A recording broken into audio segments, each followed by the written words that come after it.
Assalamualaikum warahmatullahi wabarakatuh dan salam sejahtera. Apa khabar semua? Saya doakan saudara dan saudari berada dalam keadaan sihat walafiat.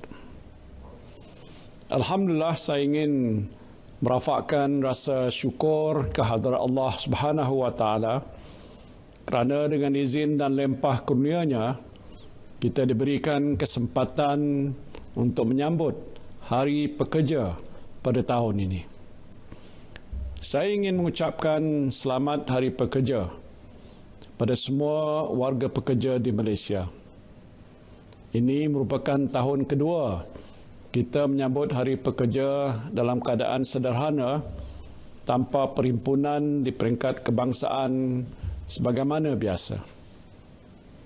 Lebih setahun yang lalu, dunia mendepani cabaran pandemik COVID-19 yang tidak pernah terlintas di fikiran kita. Walaupun kini ramai di kalangan kita yang telah dapat membiasakan diri dengan norma baru kehidupan, ancaman wabak ini masih lagi belum reda. Saya berharap agar saudara dan saudari akan terus cekal dan bersabar dalam mematuhi SOP untuk memastikan rantaian wabak ini dapat diputuskan. Tema sambutan Hari Pekerja pada tahun ini, pembudayaan norma baru dalam dunia pekerjaan sejagat, adalah bertepatan dengan keadaan semasa.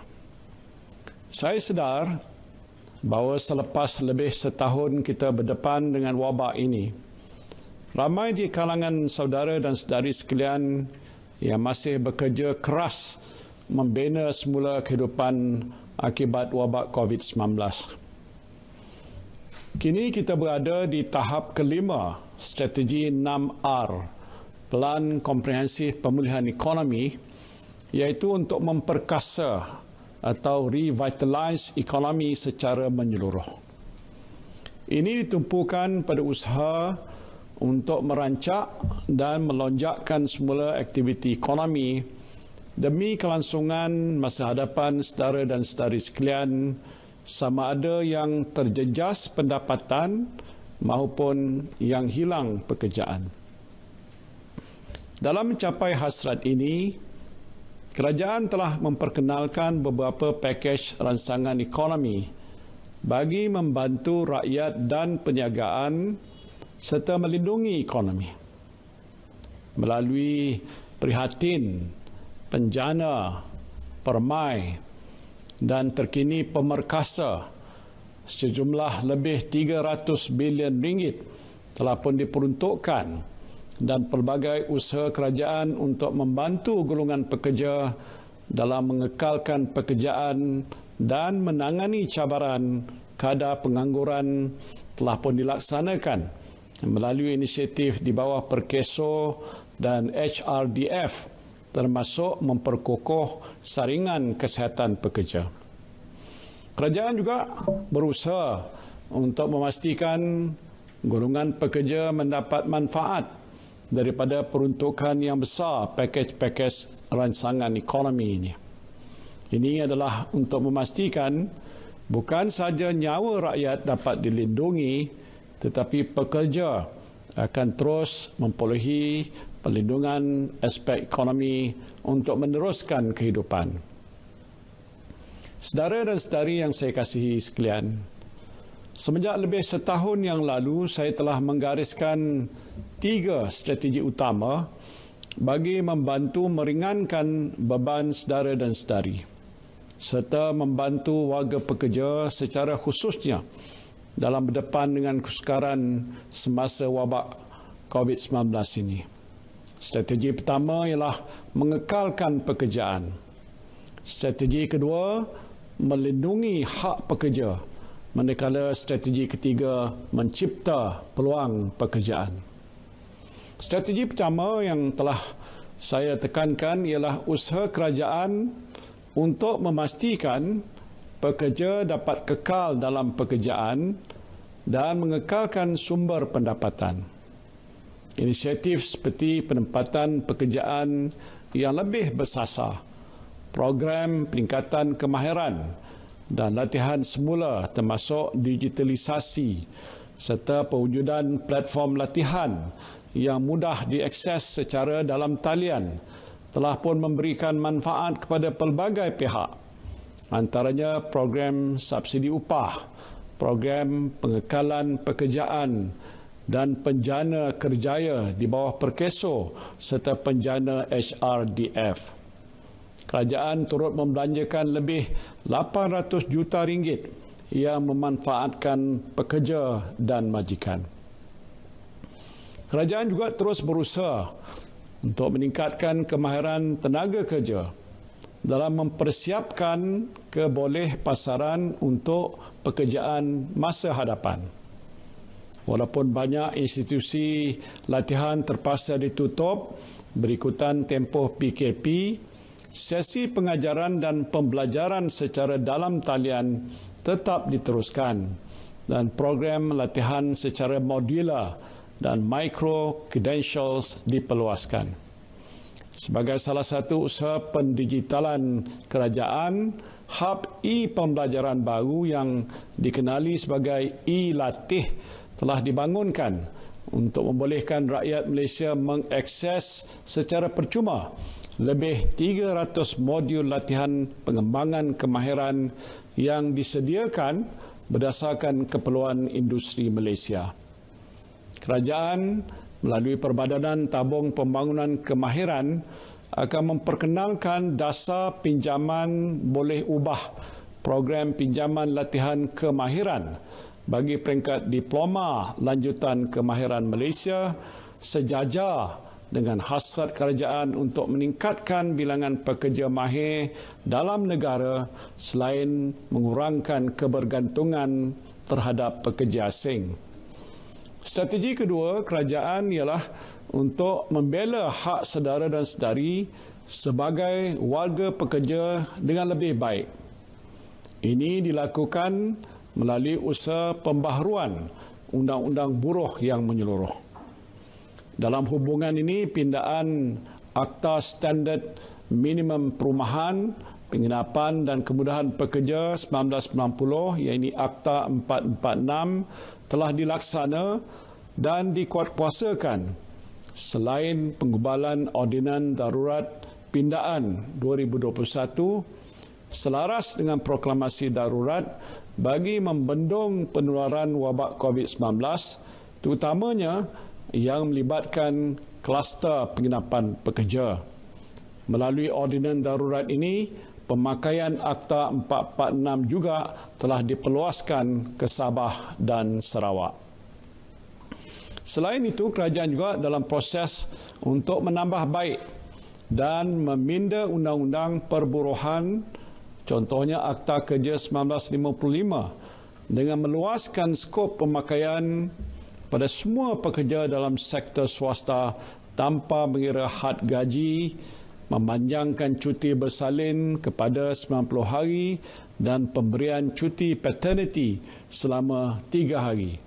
Menambah baik amalan kerja dan kehidupan yang lebih seimbang, work-life balance, melalui pengurangan waktu bekerja mingguan daripada 48 jam kepada 45 jam selain memperkenalkan aturan kerja fleksibel. Kerajaan sentiasa prihatin terhadap isu gaji minimum dan akan berusaha memastikan ia kekal relevan dengan keadaan sosioekonomi semasa.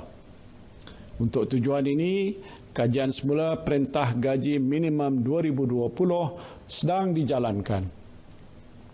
Saya berharap dan menyeru agar semua pihak yang ingin menyuarakan pendapat dan cadangan berkenaan isu ini mengambil bahagian dalam platform yang disediakan. Saudara dan saudari yang saya kasihi sekalian, strategi ketiga pula memfokus pada usaha mencipta peluang pekerjaan. Dalam aspek ini, kerajaan telah membentuk Majlis Pekerjaan Negara bagi merealisasikan strategi menjana dan mengekalkan pekerjaan yang selaras dengan matlamat pertama Belanjawan 2021, iaitu kesejahteraan rakyat. Melaluinya, hasrat kerajaan untuk memulih dan merangsang sektor ekonomi dapat dilaksanakan dengan pendekatan yang menyeluruh, berpandukan data dan sepadan dengan permintaan industri semasa di samping mengambil kira faktor kesejahteraan rakyat serta ketahanan ekonomi negara. Pelbagai inisiatif telah diambil oleh kerajaan dalam memastikan rakyat Malaysia mempunyai peluang pekerjaan yang luas, antaranya menyediakan penghematan pekerjaan dan pemadanan kerja melalui portal penghematan pekerjaan negara My Future Jobs, One Stop Center, Upskill Malaysia, HRDF Placement Center HPC dan Karnival Pekerjaan secara bersasar. Antara inisiatif yang diperkenalkan oleh kerajaan ialah menerusi program Short Term Employment Program ataupun MyStep. Di bawah program ini, para pemohon yang berjaya akan ditempatkan di pelbagai kementerian dan agensi kerajaan serta syarikat berkaitan kerajaan GLC secara kontrak. Sehingga 16 April 2021, seramai 30,377 orang telah pun berjaya mendapat pekerjaan melalui program MyStep.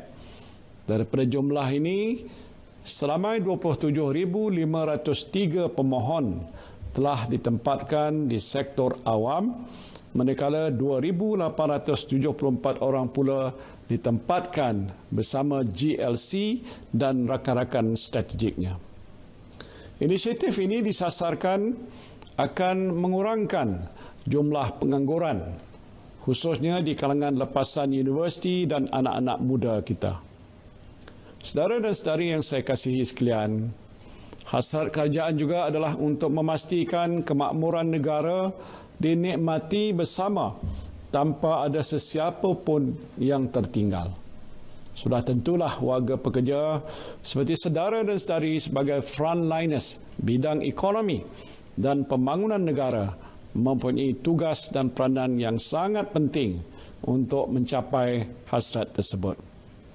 Saya tidak nafikan, walaupun banyak bantuan disediakan kerajaan, masih juga terdapat golongan pekerja yang terjejas dan akan mengambil masa yang lebih lama untuk kembali menikmati kehidupan seperti sebelum tercetusnya wabak COVID-19.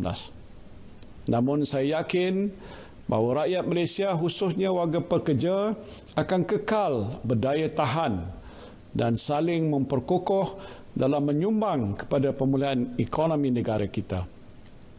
Peranan yang saudara dan saudari mainkan sebagai rakan strategik dalam membangunkan ekonomi negara selama ini adalah sangat penting dan amat dihargai oleh kerajaan. Marilah kita teruskan usaha kita bersama untuk masa depan Malaysia yang aman, makmur dan sejahtera. Akhir kata, saya ingin merakamkan ucapan setinggi-tinggi penghargaan dan juga ucapan selamat Hari Pekerja, khususnya kepada semua pekerja di sektor awam dan swasta, semua pimpinan dan ahli kesatuan-kesatuan sekerja, termasuklah pimpinan QPEX dan MTUC. Wabillahi taufiq wal hidayah. Wassalamualaikum warahmatullahi wabarakatuh.